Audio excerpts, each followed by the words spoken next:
Good evening. Motion to resume the public session. Motion, please. Ms.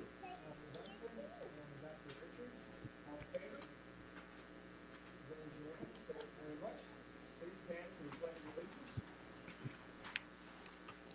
Pledge allegiance to the flag of the United States of America and to the republic for which it stands, one nation, under God, indivisible, with liberty and justice for all.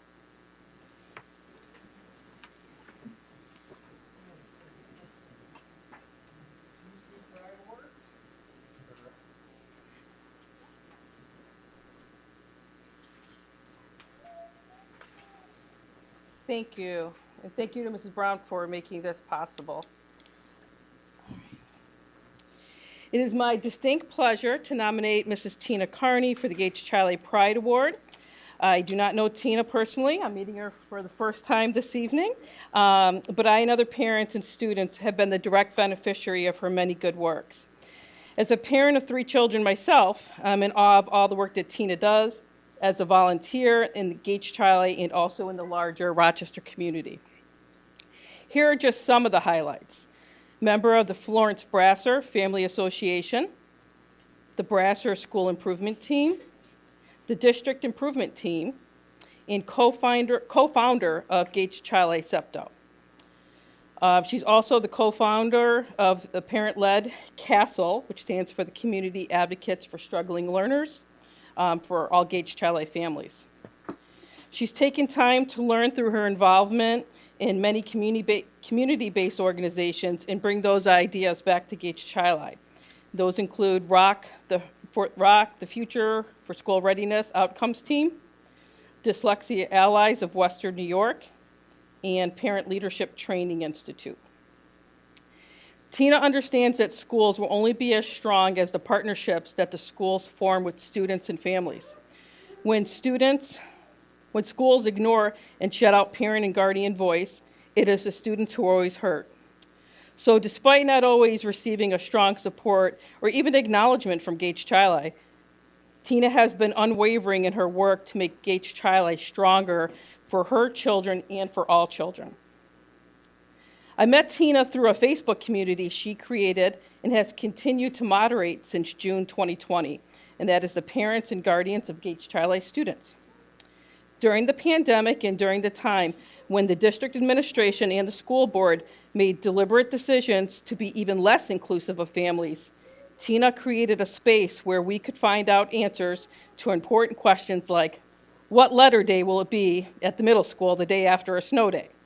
The Facebook community also is a much-needed go-to resource for parents and guardians to seek answers, discuss issues, and gain support from one another. Thank you, Tina, for all that you do to make Gage Child a better learning environment for all of our kids.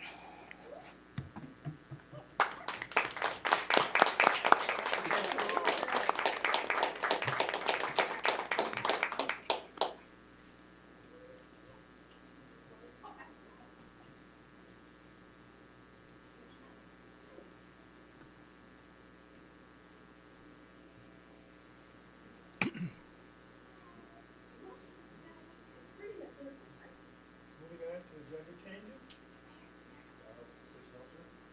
Personnel, thank you very much. Moving on to board president comments. Good evening. Glad to see that the weather's changing. Thank you. It's an interesting time of year, and coming out of COVID, I think it's an extra special time of year. And I also want to thank, again, all the staff and administration for helping us get through that difficult time.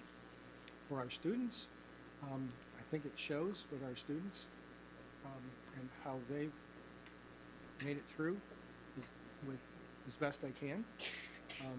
And I just want to say thank you again for all your hard work, and hopefully we can get back to normal business. And I know that sometimes just the normal business is a little bit daunting without a pandemic. So I think that speaks a lot for everybody's effort through this difficult time. Thank you. Moving on to points of interest.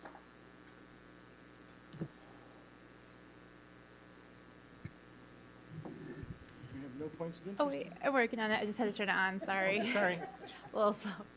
I had the opportunity to join what's turning out to be a new new club, I think, of Brassers. FBFA is the gardening club, and getting to talk to some parents that are involved there, and really hearing some of the plans and hopes that the teachers and the kids and the parents have for the outside part of Brasser and the gardening that they're hoping to do as a community. Thank you very much. Any other points of interest? Ms. Unsich? I had the opportunity to go to our new PAC and see Remy LeBeuf and his quartet, and it sounds wonderful. It looks wonderful. People had a great time. So just letting you know. Thank you very much. Other points of interest? Hearing none, we're going to move on to report of meetings. Mr. Moscato? I had the opportunity to attend the Monroe County School Board Association Labor Relations Committee. We had a presentation on updates to 3020A process, which fortunately has gotten a little bit better. We also had a little overview of negotiation trends, and then we discussed post-COVID accommodations for people. So again, it was important to get updates on things like this, which we at times have to act on. So, okay, thank you. Thank you very much. Other reports of meetings? Ms. Guys? I have two on the Information Exchange Committee. One, which was last month, was a presentation from the Rochester Museum and Science Center on the solar eclipse. That's going to be April 2024. Rochester happens to be in the narrow path of a full eclipse that year, so it's expected that this is going to be a high impact area for tourism and people looking to get a good view of that if it's not cloudy. And then our last one, we had the wonderful presentation from our own Eva for communication, just helping districts with communication ideas and ways to interact in our communication. And then this morning I participated in the Monroe County School Board Association Budget Committee. And that's always really nice to see all the work that they do on behalf of advocating for our schools. Thank you very much, Ms. Guys. Any other reports of meetings? Hearing none, moving on to visitor comments. The Gage Child Central School District Board of Education invites public comment at this time. Please limit your comment to 3 minutes or less. We ask that individuals state their name and address prior to comments and utilize the podium microphone to address the board. Although the board will not respond directly to individual comments at this time, items brought to the attention of the board may be taken under consideration for future response or action. In order to comply with laws related to confidentiality, we ask that issues related to specific school district personnel or students be brought to the attention of the superintendent of schools privately. The board reserves the right to terminate a speaker's comments if his or her comments are in excess of 3 minutes, repetitive, or are not appropriate for discussion in an open public forum. Ms. Priorati.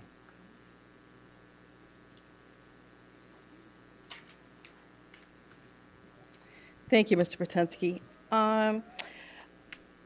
I'd like to use my time to encourage the board and the district administration to be more inclusive of community and to create opportunities for dialogue. I had an email exchange with Dr. Richards last June where, you know, I shared with her, I know that the board is really not an opportunity for community engagement, but to create those opportunities. And I was assured that they would be created. And I think I try to pay attention. I think I've seen a couple opportunities. One that I've taken advantage of, which is to be part of the Budget Ambassadors Group. And the other one I think was on capital improvement, something that if you looked at my house, you would know I'm not an expert on. So with that said, I don't think that's really a lot of opportunities. I know we've had the time of COVID, but I think the time is really past for us to kind of stop using it as an excuse and to get families more involved. I know I've been told at the high school by Mr. Hamill that parents cannot be invited into the school because of safety concerns. I think that that's really a missed opportunity. So I would encourage us to, as a group, as a community, to come together and try to find out better ways of doing things. The schools that are most at risk are those who do not have strong parent involvement. We can look to the Rochester City School District, maybe some urban school districts where there's not an opportunity for parents to get involved. I would hate to see Gage Child go down that path. Just by way of an example, my current 11th grader was a 4th grader at Neil Armstrong. My very first opportunity to visit her at school was on the last day of school. Think of all the opportunities lost. Second thing I'd like to discuss is COVID relief funds and how they're being spent in our schools. I understand that there are COVID relief funds specifically for learning loss and mental health supports. Despite asking several times, I have not heard or received any responses as to my direct questions as what are they being offered. I have an 11th grader. I have not seen one extra thing offered as far as learning loss, which of course there has been learning loss, nor have there been any mental health services offered, and I have asked several times. So I'd appreciate if I can get some feedback on that. I know I won't get it right now, but encourage you to think about it, and if you can provide some information on what we're spending some of these COVID relief funds on, I would appreciate it. Thank you. Thank you very much. Ms. Carney. Which one, I guess? Hold on. We don't get out much. Do you want to sit here?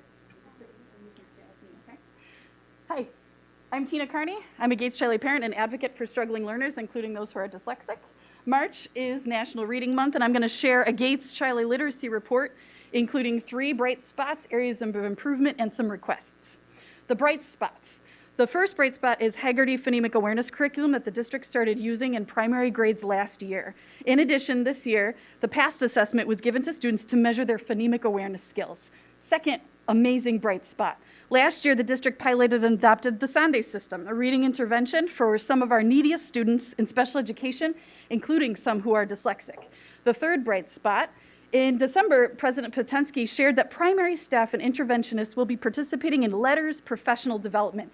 This is arguably the brightest spot of all, because informed, knowledgeable, supported teachers are our learners' best chance at becoming proficient readers and writers. 3 areas of improvement. Phonics. The district utilizes Fontes and Pinnell Phonics. Education Reports published a report earlier that indicated materials K through grade 2 do not meet expectations for text quality, complexity, and alignment to the standards.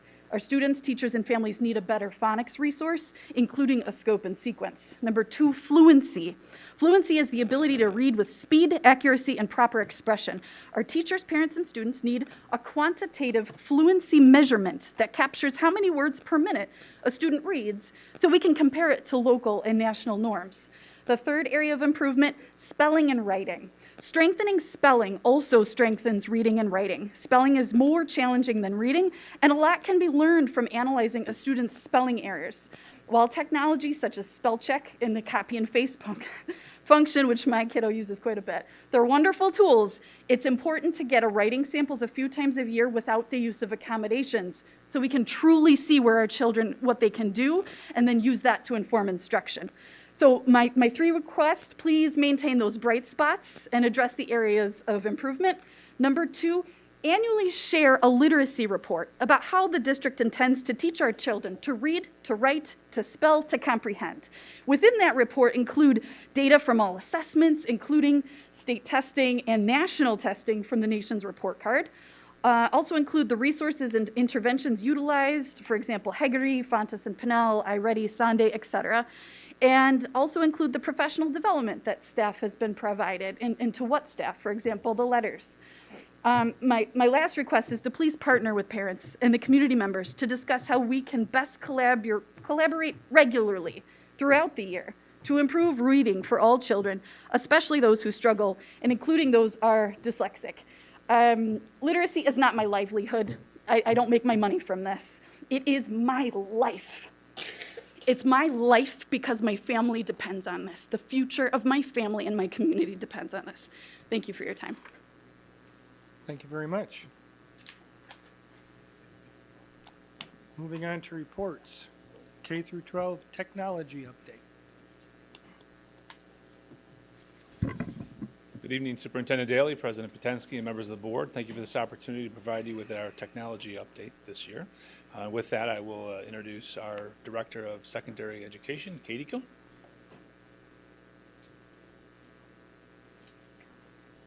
Good evening. Good evening. So if you remember, we were with you I think, last month with our math teacher leaders. So for technology, this is a secondary only department as it starts in 8th grade in our middle school. So we are going to have a similar format. We're going to have our middle school teacher leader will be in the CSE room with some demonstrations of rigor. So that's Mr. Mihail Masnikovsky will be down in the CSE room with you. And Mike Gilambardo will be in the superintendent's conference room to show you some examples of rigor at our high school level.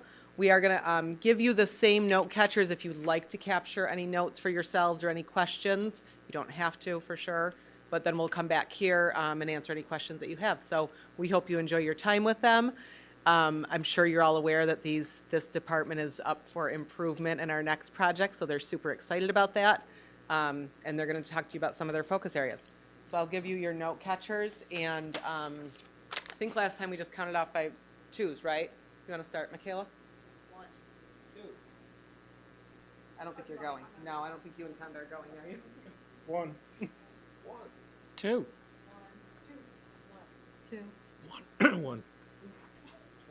Troy and I will be back and forth, but if you're 1, you can start right in the superintendent's conference room, and the 2s will start down in the CSE room. We'll have about 7, 8 minutes, and then we'll switch you, so you'll have a chance to see both files.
evening. I never had time.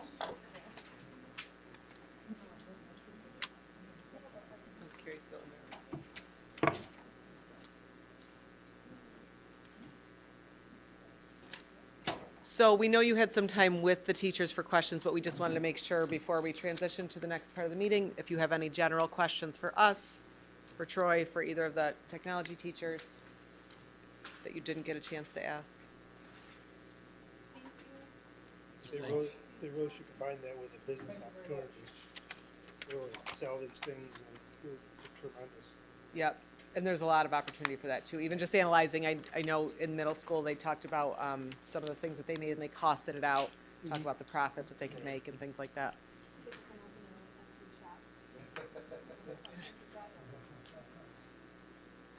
Thank you so much. Thank you. Thank you, guys.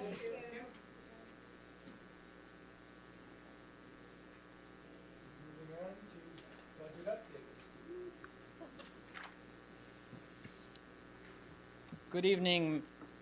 Oh, here it is. Good evening, Mr. Daly, Mr. Potensky, Dr. Richards, Board of Education. Thank you for having me tonight. I'm here to review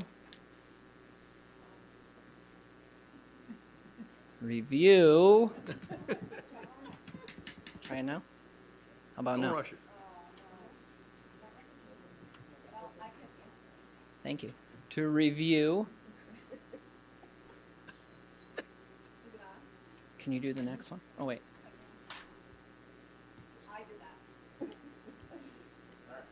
To review a little bit about what happened at the Budget Ambassadors meeting, an expenditure budget estimate, the propositions and Board of Education election details, the next steps in our process, and then I'll give you a brief summary.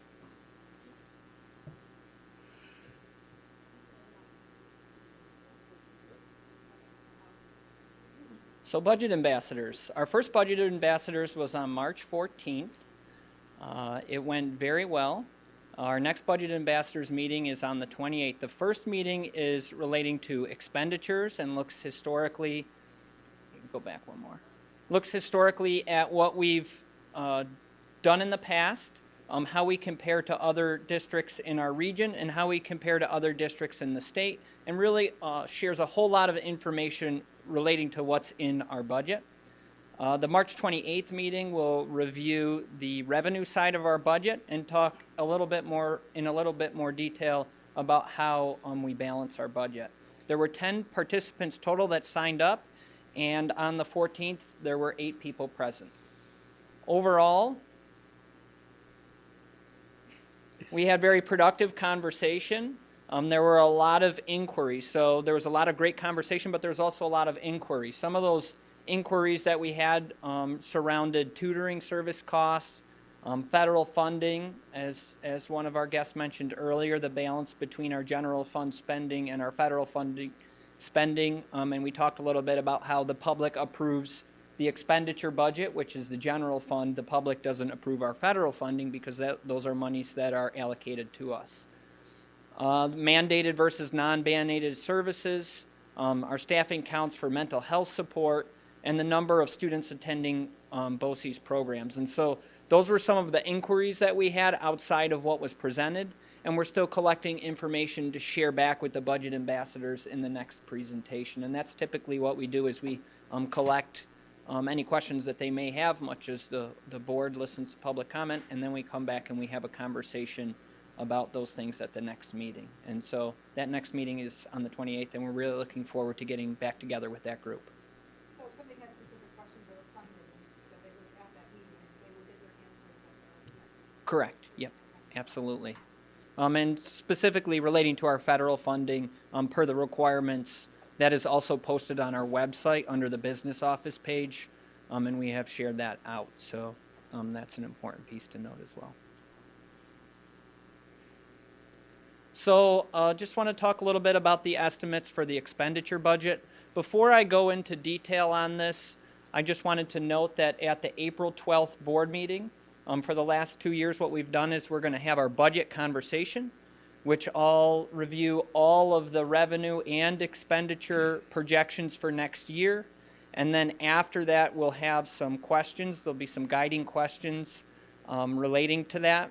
And then after that, we'll look to approve a proposal to put out to public referendum on May 17th, which is when the budget vote is. And so really we have, some tight deadlines coming up because we need to be prepared to do our public notices and prepare information for the public. And so between now and the 12th is really when things should be finalized. So this is an estimate, but it's pretty close, and it may be the final estimate depending on a couple of final factors that we have to take into consideration. So what are we trying to accomplish with this budget? Same as last year. We're trying to protect our current programming and staffing. We're trying to maintain our focus on our district goals, promote social and emotional competency and build resilience, and help ensure a positive, safe school environment. Those are our goals for this budget cycle going into the 2022-23 school year. So our budget proposal, once again, thanking staff across the district for all of the work that they have put into preparing this budget, starting back all the way in October to where we are today. It is a modified zero-based process, which means we really ask people to identify their needs and then come back to us with recommendations, and then we start to have conversations about those recommendations. So it's really starting from zero. The modified portion is that for certain things like staffing, we have salary increases tied to contractual negotiations, or contractual agreements, I should say.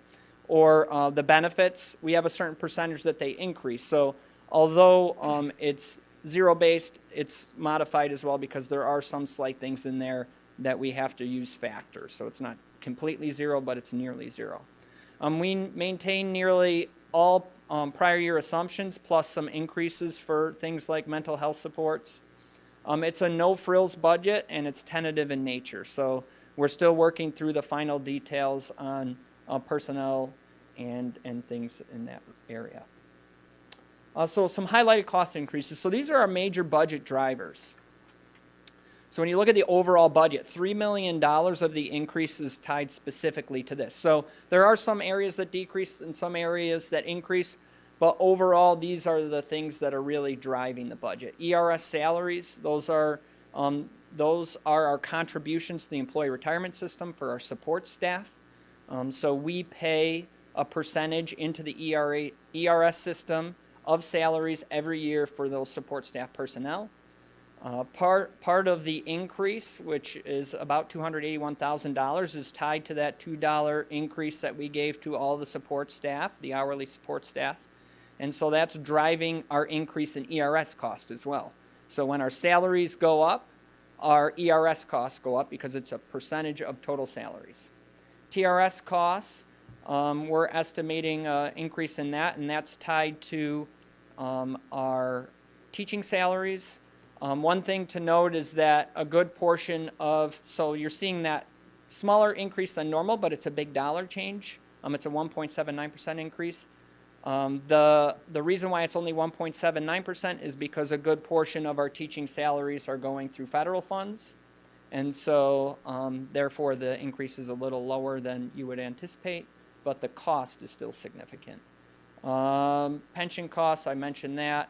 Health insurance for active employees going up 4%, and then the retiree insurance going up 2.83%. And then the debt service is a big chunk of our increase, $813,000. One thing I would share about that is that some of that increase in cost is offset by additional state aid that we'll receive, and we'll talk about at the next board meeting. Okay, administratively, from a Board of Education perspective, there's a $5,000 increase that's related to district clerk meetings and trainings, and so we added a new budget code for that. Before, it was coded in a different place. So again, we're still working on finalizing budget code so that everything's in the proper place that it's supposed to be. So it's not really an increase in our overall budget, but in that specific line, that's why it shows up that way. I want to make sure to explain that so you didn't think it's because something at the board level is costing more money. That's not the case. It's really that we're shifting costs. And central administration, not a major increase there. It's generally tied to salary increases. Finance, up 80%, that's for salary increases, and we also budget within the finance section the majority of our equipment budget, and then we expend it appropriately per budget codes. Staff development, up 3%, that's a normal increase. Outside of that, no major changes. Any questions about the administrative budget? Overall, a 3.79% increase. No questions. Okay. You have a question? Oh, sorry. Going back one. You said the salary is being paid from federal funding. Mhm. What is the change there? When- It's not grant, it's other, or federal money or other. So federal funding, there's multiple types of federal funding. One is the IDEA 611 and 619, which is tied to special education costs. Another one is our title grants, which are tied to our essentially low-income schools, which include Walt Disney, Neil Armstrong, the high school, and the middle school. So not specifically COVID grant, that's what I was. No, so that's the next piece. It's also our American Recovery Plan grants, and also our Coronavirus Relief and Recovery grant as well. And so it's all four of those combined. And so a certain number of the salaries that we're budgeting right now are for staff members. The grants were specifically written, the federal grants, were written for learning loss and mental health supports. And so really the goal of the district is to spend those monies as best we can to address those needs over the next 3 years while we have those funds. And so we're putting money into those areas so that we can hopefully get kids back on grade level and provide additional, for instance, AIS, math and ELA supports, academic intervention services, so that kids can get back on grade level, and we're moving in a good direction. So we do know that there is learning loss relating to the pandemic. So again, that's something that we'll be talking about in Budget Ambassadors on the 28th as well, because that is one of our questions.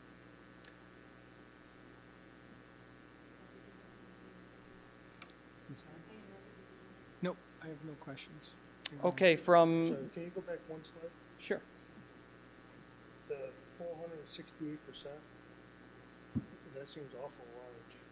Yeah, so, so if you see the notes, instruction 2630, so last year in our Monroe 2 BOCES business official meeting, I brought up a concern relating to the way that the BOCES service request is presented to us and the alignment between the BOCES code and the ST3 code, which is the code we use, the codes we use, like 2630 is the instructional technology code. So that's Jeff McKinney's budget code.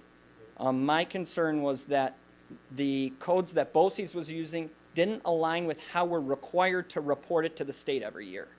And so all the business officials got together in Monroe 2 BOCES, and we said, okay, well, here's where we're coding things per the requirements, and we all got on the same page, and so everybody's going to be using the same codes from BOCES and reporting in the same way, so that what you're seeing in that code is we moved that money out of instructional technology into central services. And so really it's just it's called an administrative cost for central services. We moved it out. So when we get to instructional technology on the instructional side, you'll see that there's a reduction in that budget code that's significant as well. Sorry, that was a long answer, but So, that's what happened. so this is a neutral move from an accounting perspective, not an actual increase in Right. spend. And so that's one of the challenges of not only what's been happening from a legislative perspective, but also what's been happening maybe a little internally to try and push things to be accurate and correct per the state's requirements. Okay, thank you. Yep.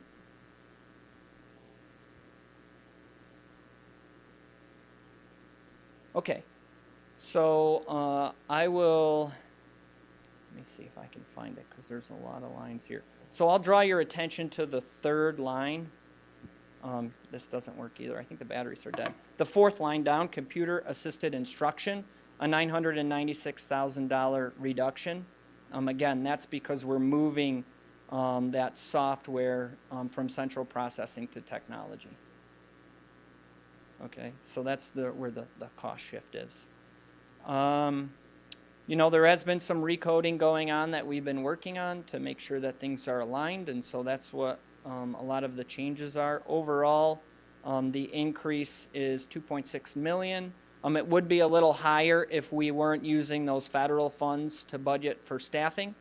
But again, we're using those federal funds to do two things, which is what the federal government said. One is to not reduce staffing in our budgets, to maintain staffing, and to address those considerations of mental health supports and learning loss. So I'll give you a minute just to review that because that's a lot of information. And again, we will go over this stuff on the 12th, but wanted to start sharing it out now.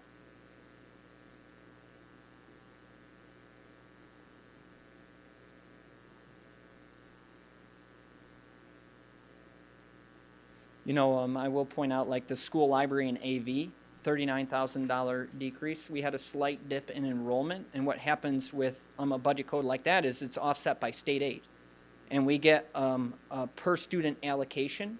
And so we're looking at how many kids do we anticipate we're going to have next year versus how much aid we're going to get for each of those kids, and that's how much money we spend. We spend whatever we're getting dollar for dollar in that category.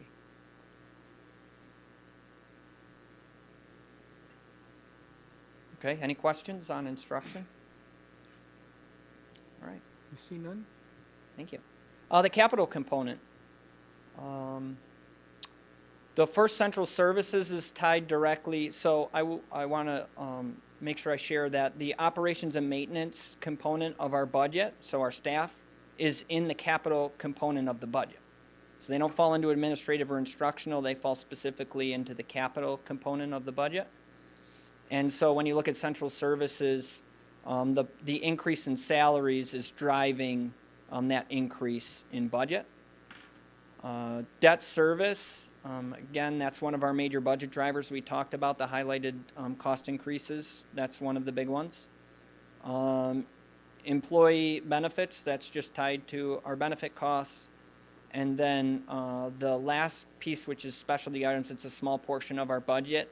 We look regularly at refund of property taxes. So when someone challenges their assessment and they win their challenge or even a portion of their challenge, we have to refund them their taxes even after taxes have already been levied. And so we have to make sure to budget for those adequately. That number needed to be adjusted to more accurately reflect what we're refunding. Has there been any later? Well, Challenge Day is in May, so I think it's May 15th. I know we used to get a whole bunch of them. Yeah. So I'm not exactly sure, don't quote me on that, but it's somewhere around May 15th is Challenge Day, and so people are preparing, starting to prepare their challenges now and in April and getting those into the assessor. Or assessors in this case. Okay. Breakdown of the three-part budget, fairly consistent with last year, with 73% of our budget being in the programmatic or instructional component, 17% being in the capital component, and 10% being administrative. This is a slide we like to share. Salary and benefits is the majority of our budget. Then BOE services. From there, our debt service piece, and then all the smaller pieces below. So, budget propositions and board elections. Wanted to make sure we start sharing this information out. The first proposition on the ballot will be the expenditure budget proposition. Then we'll have our bus purchase proposition. We reviewed that at a prior board meeting, but we'll be reviewing that again at the next board meeting during the budget conversation. This is a new one that we discussed at the Finance, Facility, and Audit Committee last night. and are recommending that the district establish, which requires a public referendum. It will require board approval. We'll look for that on April 12th, but it will also require a public referendum per general municipal law. And so we're looking to create a reserve for security, a capital reserve for security infrastructure. And so the reason why we're doing that is our camera systems are outdated. We have very old camera systems. They're still 1 megapixel. Some of them don't work properly. The ones that do are very grainy. This was one of the first things that the security committee brought forward on the first meeting I attended back in February of 2020, was that these cameras are an issue. They don't always work. We don't have full coverage. They're very grainy, and it's very hard for us to operate in that kind of an environment. Most of our outdoor cameras are 3 megapixel, which are undersized. In addition to that, the controls at our high school need to be upgraded and at our middle school so that we can better pinpoint issues in the building with security. And so overall recommending that the board approve a proposition to go out to the public so that we can continue to fund upgrades to our systems and create a long-term replacement plan that will be ongoing so that we're not in a situation where we have a significant amount of equipment to replace all at once. So any questions on that specifically? And then the other one is the use of the capital reserve for technology.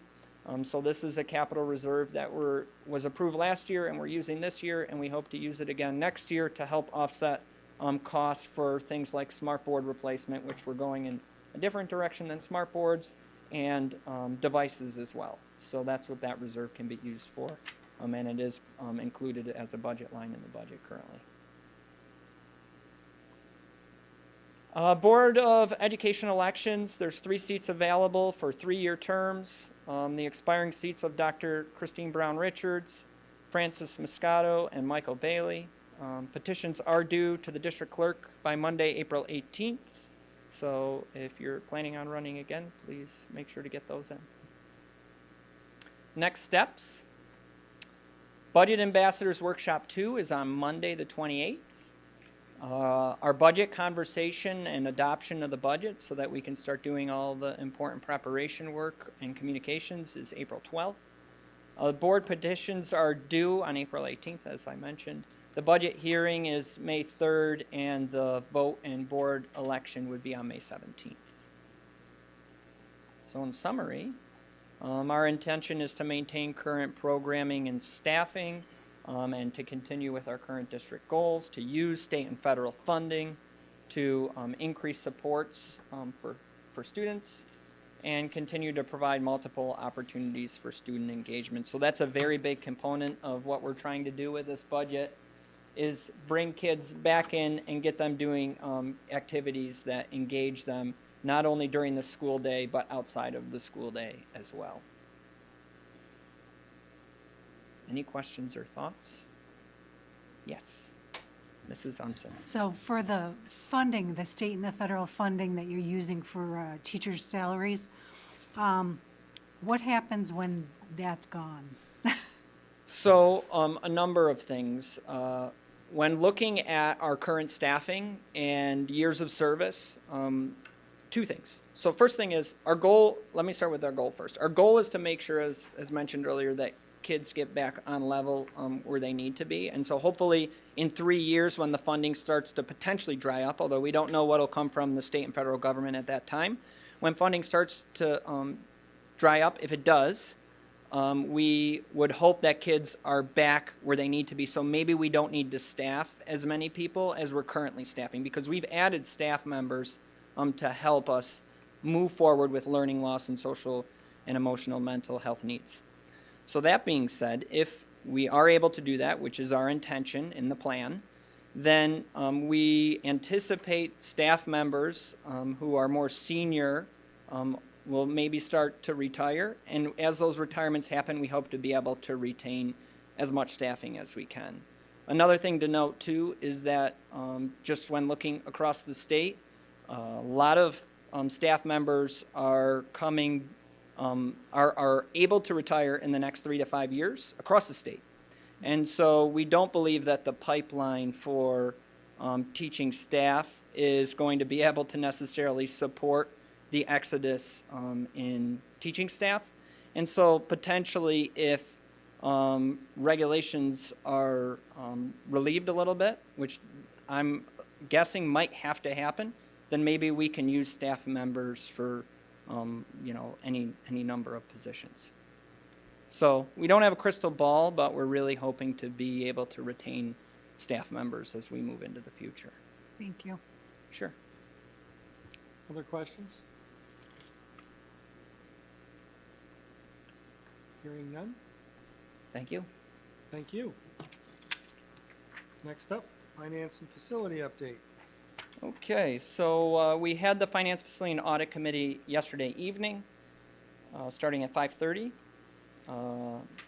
We started with a banking RFP update. Mrs. Sanford, the district treasurer, talked about the RFP process that we're doing to look at new banking institutions. We want to make sure that we're getting the most return on the money that we have in the banks. And so she shared some key updates. I talked about the budgeting process, as we just discussed. I talked about the vote propositions as well. We talked a little bit about negotiations and where we're at from a financial perspective with negotiations. We talked about the workers' compensation reserve. Again, this is something that I hope to present not at this meeting, but the next meeting, to present a proposal to the Board of Education to create a workers' compensation reserve. This is an item that was in one of our past audits. It was recommended that we create this reserve to help offset unforeseen increases in workers' comp claims. We don't have that protection right now. In the audit area, Mrs. Sanford shared the status of the draft risk assessment internal audit. It's in the final stages of approval, and you should hear more on that soon. Talked about the independent audit and how preliminary work is set to begin on May 10th so that we can get our audit completed sometime in the early fall. From a facilities perspective, we talked about the electric bus charging stations, noting that the original charging stations that we had on order are no longer going to be available in a timely fashion, so we would get the buses months and months in advance of when we'll get the chargers.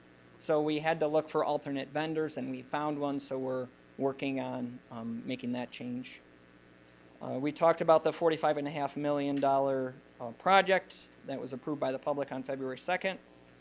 We talked a little bit about the stakeholder groups and how the meetings will progress in the next coming weeks. And then we talked about the emergency project. As you recall, the roof at the high school took a ride. It's no longer up there, and so we have to talk about how we're going to fund that. And at the next board meeting, anticipate having a proposition for the board to approve so that we can begin the work of repairing that roof that's currently under a tarp. And so that proposition will come to the board on April 12th. And then we adjourn the meeting. Any questions? Okay, thank you so much. Have a great evening. Thank you very much. Moving on to policy committee update. We had an outstanding policy committee meeting. The policies are before you.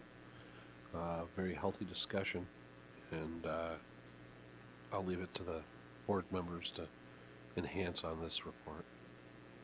Okay. Any enhancement on this report? It was awesome. It was the best one we had last week. I'm sorry I missed it. Yes. Okay, thank you very much. We do have a bunch of first read discussions coming up. So first read on policy 5230. Any discussion? Hearing none. Moving on to first read for policy 5683. Any discussion? Okay. Moving on to first read policy 5730. Any discussion? Next, first read on policy 5740. Any discussion?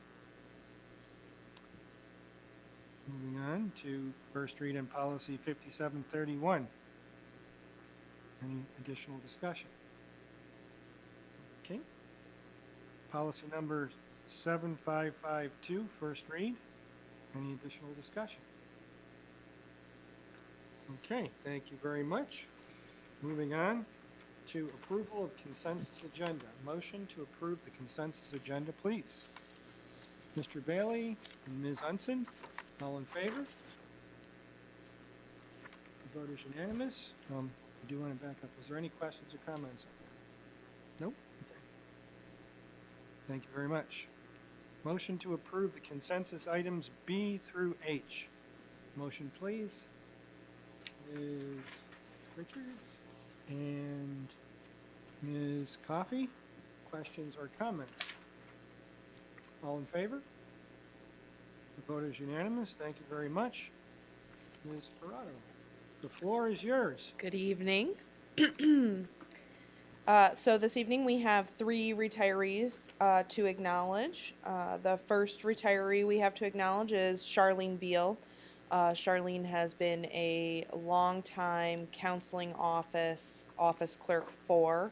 She'll be retiring at the end of this year after 15 years of service with the district. And we thank her very much for her hard work and dedication, particularly over the last year and a half, where she has been at times the only constant person in the counseling suite at the high school in terms of support when they normally have 3 or 4 individuals over there. So she has definitely earned her retirement. So we wish her well. Next, we have Miss Teresa Banfield to acknowledge. Teresa has been the health aide at Paul Road Elementary School for the last 15 years. You will often find her outside during arrival or dismissal. She knows those students inside and out, and she is a wonderful light in that building, and she will be greatly missed. We wish her well in retirement as well. And finally, Mr. Chuck Achayo. Chuck, in addition to being a bus driver with the district for the last 22 years, has also been the union president for the Transportation Association until very recently, when he took a step back, anticipating his retirement. He is a wonderful individual with a very warm heart, and he has, for the last several years, done our summer meals program, driven for our summer meals program, and really prides himself on taking care of students and making sure that our bus drivers represent the district in as positive a light as possible. So we wish him well in retirement as well. Thank you. Thank you very much. Moving on to action items. Motion to waive the second reading of policy 5230, 5683, 5730, 5731, 5740, and 7552. Motion, please. Mr. Moscato and Ms. Kais, questions or comments? All in favor? Thank you very much. The vote is unanimous.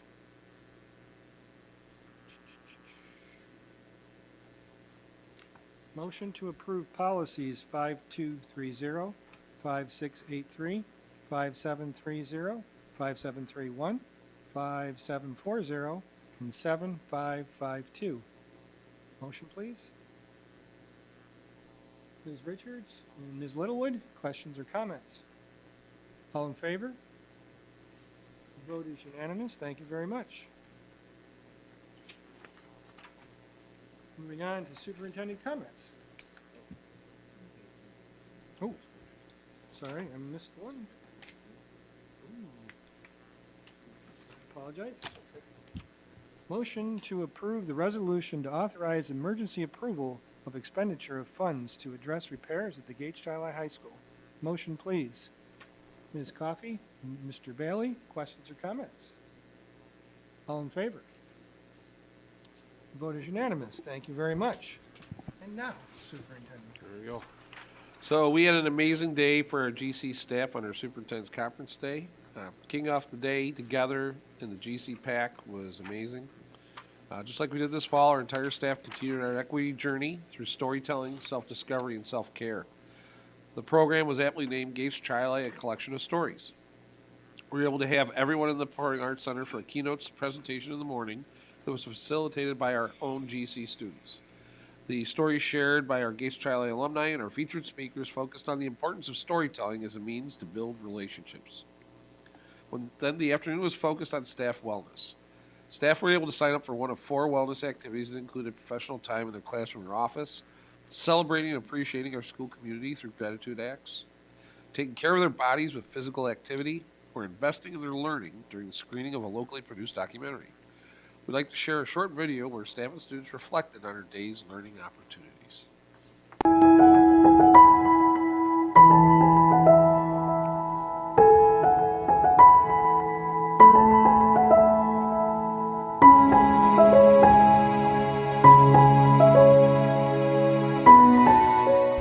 I think this event was a great opportunity to bring some amazing stories of the keynote speakers to the attention of the faculty here at Gates. I think that we already do an amazing job of including people and making sure everyone feels equal, but I think there's always more that can be done. And I'm just really glad that everybody could come together. I love our teachers and all of our staff. I really think they do a great job, and so it was great just to let them know how much I appreciate them. The MCs were so cute. I love their peppiness at 8 o'clock on a Friday where they don't have to be at school. Leaving the high school, I definitely felt inspired and moved by a lot of the stories that I heard. And it just is a great reminder of what I wake up and do every day. And to have, you know, the second presenter show that visual of the iceberg. You know, you only see a little bit of a person unless, you know, until you get to know them and what's really underneath them and inside them. You know, thinking of my own class and how, you know, how it relates to your own students and seeing them in that position one day also being that successful and knowing that that starts here. I mean, we're at the elementary building. It starts when they're young. I thought it was very, very inclusive. And I also really thought it was super intentional that you guys as a team didn't think about glossing over the areas like that needed work on. Students, you know, mentioned things about some of their experiences that were not so great. And I thought, like, to hear that as a teacher, I was like, that's what I want to work on. I felt it was really empowering. Here, working at the middle school, we see a lot of students, and, you know, it's middle school ages. There's a lot going on. There's a lot going on with the kids. And I just felt really empowered as an employee here to help support those kids. You know, being a Spartan, to me, you know, it's all about, we're all stuck together. We're all stuck together and there's no breaking us apart. It's everything that I want more of in Gage Chile. We need to emphasize, you know, even more of the diversity, even more of inclusion here in the building. So as a parent, I appreciate the efforts that Gage Chile administration is doing to open up conversations that are uncomfortable, the stories, and for the vision of the underrepresented. I think today went really well. I think it was great connecting with people in my own building because you don't usually get more than a passing in the hallway, and it was great connecting with everything, and the speakers were amazing, really inspiring. It was just refreshing to hear that though we made a lot of strides, that there's a lot more that we can do. So that challenge is always something that I look forward to and that I continue to strive for.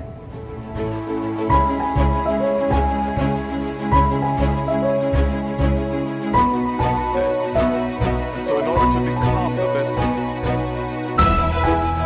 I'm led to believe that if people just take the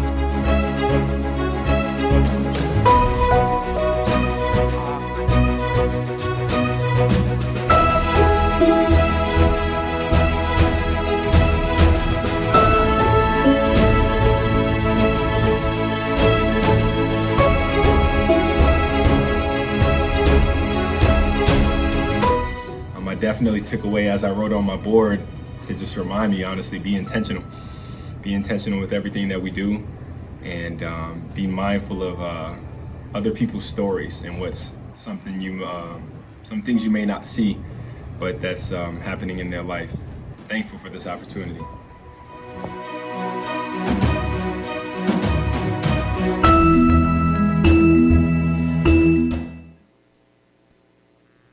Special thanks to our cabinet and their teams that made this day a tremendous success. As Dr. Ball shared earlier, we had our first 2 sessions of Budget Ambassadors last Monday. Dr. Ball and his team and I shared 85 slides of budget fun about our district, with many more being prepared for our next session next Monday. After 3 hours and 15 minutes, we concluded our session. The ambassadors had some great questions, and we look forward to seeing all of them next Monday for part 2 of our budget discussion. Last Thursday, Dr. Ball, Dr. Irving, and I presented at the Athletic Directors Conference for New York State on how ADs can help develop and bring to fruition capital projects to benefit their communities. We share the great return on investment these facilities can provide for students in the community at large. It was a sellout crowd, and along with Mark Esposito from Campus Construction Management and Brian Solinsky from SEI, we were able to share our Gage Tri-Life story. Got great feedback afterwards that gave some people some ideas about how to go back to their district to try and advocate for their athletic programs. March being Music in Our Schools Month, we need to thank each of our outstanding music educators in our district. The recent concerts in the PAC have been outstanding, to say the least. From choral to instrumental, the students are performing at such a high level district-wide. I'm continuously impressed with the talent of our Spartans, and it's all inspired by our music department. And again, a reminder to our board members and our community that we'll be holding concerts all month, but our kickoff celebration is still March 31st from 6 to 8 p.m. I saw the Big Scissors today, so there will be a formal ribbon cutting, followed by several performances, and then time for self-guided tours throughout. Families and staff will receive more information about that later this week. And being a former coach, I love hearing the whistles outside, and nothing says spring like seeing our athletes going outside to use our top-notch facilities. Hearing those whistles reminds me, hey, it's time to get moving. It's later in the day, and it's fun to go out and watch our kids compete with each other right now. So we're looking forward to when those games get started, but things are going great here at Gage Tri-Life. Thank you very much. Having no need for executive session, your motion to adjourn the meeting. Ms. Kais, Ms. Richards, all in favor? The vote is unanimous. We are adjourned.